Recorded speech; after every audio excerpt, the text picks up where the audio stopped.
Namaskar, this is Dadaveda Pragyananda here, and I'm attempting to take a difficult subject, and only in 5 minutes. So it's called Kundalini. So I think if you've read about yoga, as I did when I first began, you might have heard of the Kundalini.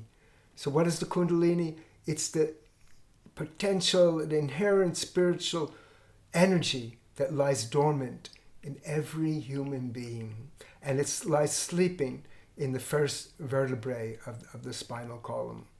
And when this Kundalini awakens and moves up the spinal channel, which is called Sushumna in Sanskrit or in the yogic terminology, when it moves up this Sushumna Nadi or Sushumna river or channel, then different layers of the mind are perfected, and different stages of bliss are reached. And when this Kundalini reaches the topmost chakra, that a yogi gets realization. So this is the idea of it. But the idea of it is one thing, but the practice of it is another thing. It's very difficult to practice, very difficult to realize. In fact, when I first began on the path, I read some books. There was one man named Gopi Krishna who was popular in the late 60s, early 70s, and he described his experiences. And we used to do meditation, then we were hoping that maybe something along our spine is going to raise. But it doesn't go like that, because it takes a long time, and you may or you may not feel the movement of your Kundalini.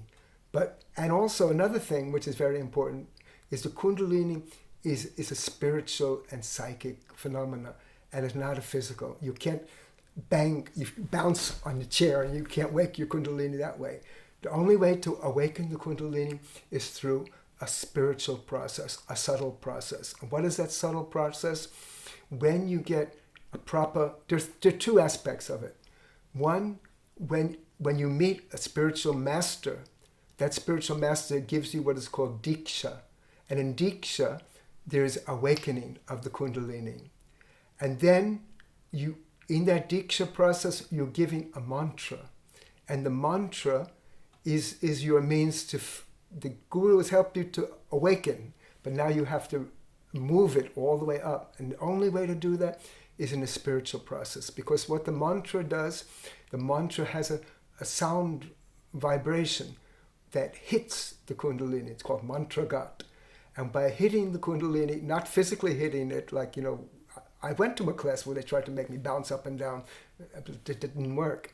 No, but when we do a mantra properly, with a proper idea and a proper breathing and proper system, then the Kundalini is stroked and it rises higher and higher. So what I say is that you may or you may not feel that. And sometimes when it rises, people get different kinds of samadhi, different kinds of bliss. And finally, when the Kundalini merges, then there is the union. And that's what yoga is. Yoga means the union of the individual consciousness with the cosmic consciousness.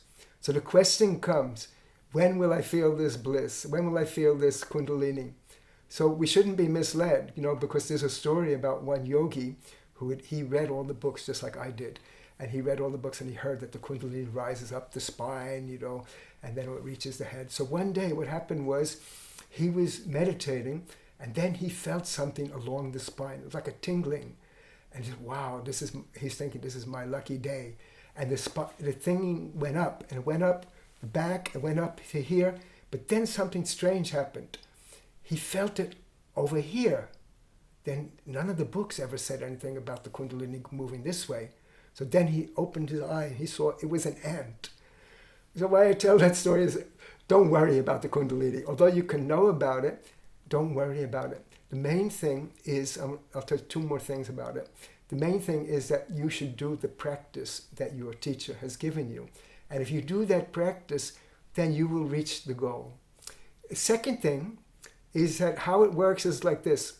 The Kundalini moves up a pipe, which is called the Sushumna. The pipe is something akin to a pump. When there is a vacuum in that pump, the water rises. In a pump, when there's a vacuum created at the top, the water rises. When a vacuum is created at the top, the Kundalini rises. What is that vacuum? When all your mundane thoughts are gone, when you're only meditating on your spiritual goal, then the Kundalini will rise, and then you will attain bliss. So this is very important to remember. And when will you get to that point when your mundane thoughts are gone? When you have 100% devotion to your spiritual quest. When you say, no, this is what is animating me. This is what is the goal of my life. 100%, this is what I want. And when you reach that stage, it becomes easy, and your Kundalini will rise and you will reach spiritual bliss. Now, on the way, some people sometimes experience many different things, and some people don't experience anything. How to explain this? You know, if you're in a train and you have an overnight trip and you fall asleep, you're not going to see all the different cities along the route, but you'll still reach the goal. Some people may get restless in the night and they will look out and they will see the different lights and different things. So the experiences of different people are different. Don't worry about that. The main thing is do your meditation and spiritual practice sincerely and properly, and you will reach the goal. And the Kundalini is part of that, but you don't have to follow it like that yogi who is following the ant. You don't have to watch for the progress of the Kundalini, because if you watch for it, it won't come. You have to create the vacuum in the head, and the vacuum is created when you have a spiritual thought. So you don't. So that's why there's a paradox of the Kundalini. If you think about it, you're not going to experience it. Don't think about it. Don't worry about it. So you don't have to. You can erase this video actually, because you don't need to. So too much knowledge is actually dangerous. But anyway, because people do have knowledge, that's why we made this video. But don't take it too seriously. Okay? Thank you. Namaskar. And if you want to learn more about the Kundalini and chakras and Tantra Yoga, then you can look at my website, dadaveda.com. I have a lot of articles there.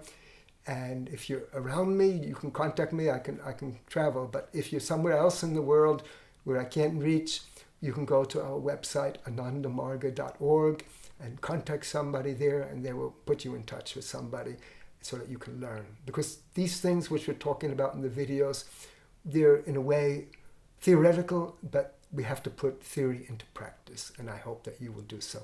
So thanks for listening, and come back for some more.